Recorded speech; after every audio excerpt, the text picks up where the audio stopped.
Hey guys, how to create AI powered animations using Kaiber AI. So first of all, go ahead to your App Store, Google Play, download the Kaiber, right?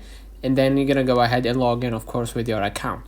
And basically what you're gonna do next, click the plus button. You can upload your video, restyle it, captivating fluidity in your animation, or frame by frame animation, right? So I'm gonna click transform and I'm gonna upload my video, right?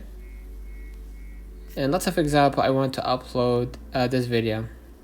Alright, so now I want to create a video of let's say Dream Meadow, Alien Species, Tudor Figures, Medieval Crowd. Let's say Medieval Crowd.